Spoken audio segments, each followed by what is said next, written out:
Good evening and welcome to the Thursday, September 4th, 2025 meeting of the Lakeville Planning Board. It is 6:30 p.m. and we are meeting remotely this evening. We have LakeCAM recording, and in accordance with the provisions allowed by Chapter 2 of the Acts of 2023, the September 4th, 2025 public meeting of the Lakeville Planning Board will be held remotely. However, to view this meeting in progress, please go to facebook.com/LakeCAM. If you do not need a Facebook account to view the meeting, this meeting will be recorded and available to be viewed at a later date at lakecam.tv/. The meeting link is also available online on the planning board agenda. Right now, we're going to do a roll call for attendance. Do you want to start, John? Yep, John Cabral, present. Jack Lynch. And Olga, present. Donna Gay, present. And myself, Michelle McEachern, present. And we also have Kathy Murray. And don't see anyone else from planning board right now. All right, so our first agenda item is a public hearing for site plan review, 28 Precinct Street, continued to this evening upon the application for site plan review and approval submitted by Andrew Supforth on behalf of the town of Lakeville for the construction of a 17,040 square foot, 6-bay fire station with access from Bedford Street. It will include on-site parking, stormwater management system, utility connections, Title V system, and appurtenant site features, possible vote. And I do see David Lodge is joining us as well. But we will go forward with the public hearing. The last time we discussed set of conditions. We have a draft from town council that's been reviewed by the engineer as well. And Spencer, you're here with us this evening, if you'd like to introduce yourself. Yes. Good evening, Lakeville Planning Board. Spencer Lins with Park Corporation. So pretty much wrapped things up last meeting. The only thing, as Michelle just mentioned, was the standard conditions.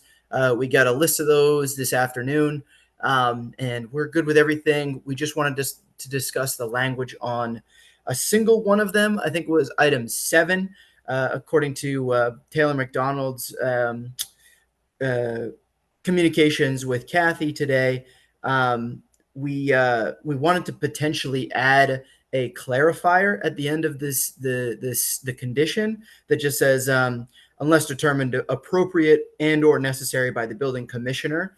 And this is in reference to the work time or the work schedule during the day. We just, in the case that there was a need for a malleable work schedule, we wanted to be able to have the option to go through Nate in order to alter the work schedule as needed for the work that's being conducted. Okay. I'm willing to hear what planning board members think, if that's something that we'd like to consider. I know this is our standard condition. We do have resident abutters, but I'd like to just hear from the other board members on that. John? So I guess I'm trying to think. So are you thinking that the work would go beyond this? Are you thinking about going out on like a Sundays or something like that, or is it? Our specs, what I'll say is our specs that were put out to bid essentially have a slightly wider array of times that can be utilized. Now, the contractor will be held to the permit that is put forth by the planning board. So they will be held to the times that are within the condition already. We just want to open up the opportunity for the contractor to potentially work a Saturday at different times or work earlier in the day or later in the day, should it ever be needed, but have a formal yes, no from somebody in the city in order to do so, or the town, I should say. And I don't. So I personally don't have a problem with it because again, it's going to be, I'm assuming if they want to request it, they're just going to get, if there's an issue with it, the town, they'll just it'll get approved and it'll be the only one time if they get enough complaints, because I have a feeling that most likely, Spencer, it's gonna be, I mean, it will be a no when they ask, but I don't mind leaving that stipulation in this. Again, it's a town project, so I'm not worried about, we are the owner, so it's gonna be in our RFP for that, if they're gonna, what that's gonna happen when they sign a contract with them and they can stipulate that time. Yeah. I don't mind leaving them that caveat if they want to make a request formally to, ask for hours outside of this. Yeah. Again, we're not, because the town will govern what the contractors are doing. So I'm personally okay with that. I don't know how everyone else feels. Yeah. Okay, And Jack, sorry. Jack, did you have an opinion on this, whether to include that additional language or not?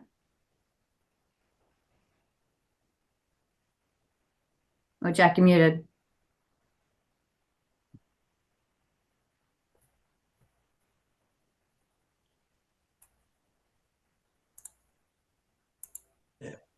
I don't have a problem on Saturday, but bear in mind, that's where all the soccer, football, flag football goes on and right there. So we got to make sure that the contractor is well aware of that. It doesn't block any of those, the main area going into that, the main road going into that. As far as starting in the morning, I wouldn't want to start more than 7:30 in the morning, and I don't think we should go beyond 7:30 at night. But is a contractor under a time constraint? Is it a time contract that he has to have it done by such and such under such and such a date? Do you know? I don't believe the construction schedule is one of those things that gets produced once the contract is awarded. One thing I'll say is that there is no intention right now for the contractor to work outside of the hours that they're permitted to work. This is on a fringe case sort of deal where they need to get something done before the weekend, or they've got something they need to wrap up in order to. It usually happens when you're closing out the project, like there's some sort of like ribbon cutting at the end of the project, and they need to crank something out in the morning or crank something out on a Saturday. They come in and they ask for permission to do so. That's really the only case where I see this being necessary. I like John. I don't, other than what I've just said, I don't have any real problems with it. Dan? Do you have any? Yeah, I have no concerns at this time. David? Yeah, I think that if they, ask the permission of the building commissioner, that would be the stipulation so that he can coordinate it with, whatever other things may be going on at that time, as Jack mentioned, weekends could be quite busy there, depending upon the time of year and all. So I think there ought to be some sort of stipulation in there, just so it's not left wide open. Donna, do you want to add anything? No, I think all those comments make really good sense, just to be mindful of the community. Okay. Now, the other thing that just came to mind as you guys were talking is, so this condition of ours, it really just applies to exterior work.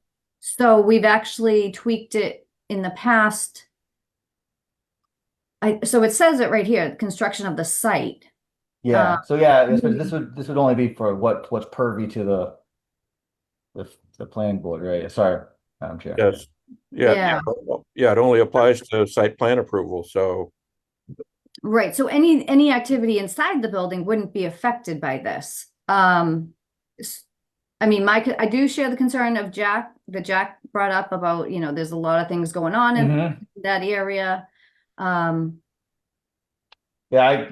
would say even these, again, it might be something, like I said, it'll be with the town, but I think I have a feeling that Saturdays may be a problem for the town, major construction, like, because they're, again, I'm starting my soccer coaching right between those two places this Saturday, so we'll be out there. So yeah, it will be. I'm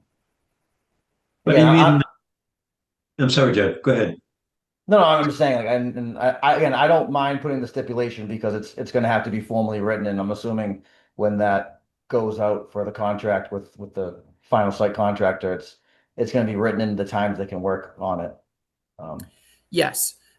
Yes. I mean, it's twofold, right? Because we have our own specs that say Mhm. you're allowed to work in this time period. And then they're also like in our specs, we say you're beholden to whatever permits are Yep. in hand for the project. So they're beholden to this condition already. Really, we're just opening the door for Yep.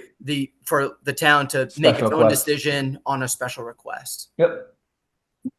Oh, I think the contractor needs to know that, in addition to what John said about Saturday, at night during the week, they have soccer practice there and flag football, and there's karate and all that other stuff goes on. So it may go on till 7:30, 8 o'clock, mhm. because I believe they have lights.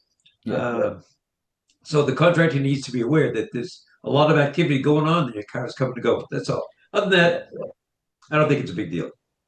Yeah. No, I just Yeah, I mean, uh, Spencer, the only other thing I could think of, as everybody's talking is, if the contractor, whomever it's going to be, thinks that they're going to need to work on a Saturday or whatnot, just to inform the town ahead of time, not 24 hours, but at least a week in advance, if possible, just so that everybody's aware if a police detail is needed or whatnot. But other than that, I mean, you're saying that this might happen maybe once or twice during the project? Yeah, the only time I see this happening is, like I said, a ribbon cutting's coming up and they need to get the grass in, or they need to do Sure. X, Y, and Z. That's the only thing I can picture. Yeah, so as long as, the lines of communication are open, and this might happen, might not happen, Yeah, but then, one other thing that I'm sorry, just fringe case that came up is like something like snow removal as well. Mhm. It may Yep. be necessary to like remove snow from the site, and it just afford them the ability to come in and do that. Mhm. And that's Yeah. more an emergency situation, really. Yep. sure. All right. So, Okay.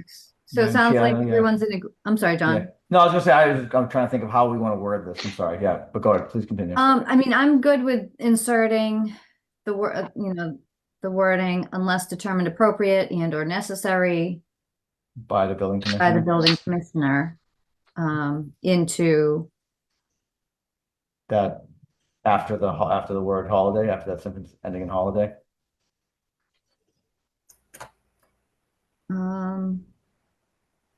Yeah, yep, that makes sense. Kathy, are you good with adding that? Yep, no problem. Okay. All right. Well, at this point, we got a public hearing we can close and we Yep. can approve with conditions. Yep. I'll make a motion to close the public hearing for 28 Precinct Street. Hey, can I ask John? I'm sorry, and Michelle. I'm sorry. Can I ask you a question? Yep. On the third paragraph of Michelle's letter, it says the property is owned by the town of Lakeville. If I go over to, at least you know I read this thing, to number 18, it says any other areas that may have been affected. The safety is the sole responsibility of the applicant or property owner and shall be remedied at the owner's expense. Does that mean that if the contractor doesn't do something, the town's got to make it good and pay for it? Shouldn't that? Well, so the thing is, I think it's what it is it's saying that if there's any issues with the town property, then the town will be responsible for fixing it. Okay. One thing I'll just clarify there, in our specs say, and all over our plans even, I think there's a note that says contractor is solely responsible for job site safety. So this, it is under the owner expense because the town is paying the contractor to do the work, but the contractor owns job site safety. Yeah. I mean, our document is leaning towards the owner, right? So we're writing a document for the applicant, and on behalf of the owner. The owner, Lakeville, will have a contract with their general contractor that holds them responsible. But overall, as far as we're concerned, the owner has to take care of it. It's their duty to, make it right. And if that's back, getting the GC to do it. So I think that's what it is, Jack. I know we're just writing this the same way we usually do it, but it's not even because it's for the town. It's a little different, but still the same. It's still, this is written, I guess protecting. Well, bear in mind, I'm an overall. neophyte when it comes to this kind of language, so you guys know best. Yep, no worries. All set. I'll make the motion again to close the public hearing for 28 Precinct Street. All right, we have a motion and a second. Okay, we're going to do a roll call vote. John? Cabral, aye. Jack, Dan? aye. Yep. Dan? Dan Wilga, aye. David? David Lodge, aye. And McEachern, aye. Now we need a motion to approve with the noted changes and conditions. I'll make a motion to approve the site plan approval with the mentioned changes to number 7. Second, We have a motion and a second. Roll call, John? Cabral, aye. Jack? Lynch, aye. Dan? Dan Wilga, aye. David? David Lodge, aye. And McEachern, aye. All right. Thank you, folks, very much. I appreciate all your review, your diligent eyes on this project, and I look forward to you folks enjoying a new fire station across the road, or across the access road path. Thank you. There. Down the road. Excellent. On the corner. Someplace. Thank you very much. All right. Thank you. Well, take care. Thank you. All right. Agenda item number 2. Next meeting is Thursday, September 11th, 2025 at the police station. I believe we did discuss last time about meeting times at 6:30. Everyone's on board with that? Yeah. 6:30? Okay, great. So it should be at 6:30. Would someone like to make a motion to adjourn? I'll make a motion to adjourn. Second, We have a motion and a second. Roll call, John? Cabral, aye. Jack? aye. Dan David? Wilga, aye. David? David Lodge, aye. McEachern, aye. Meeting is adjourned.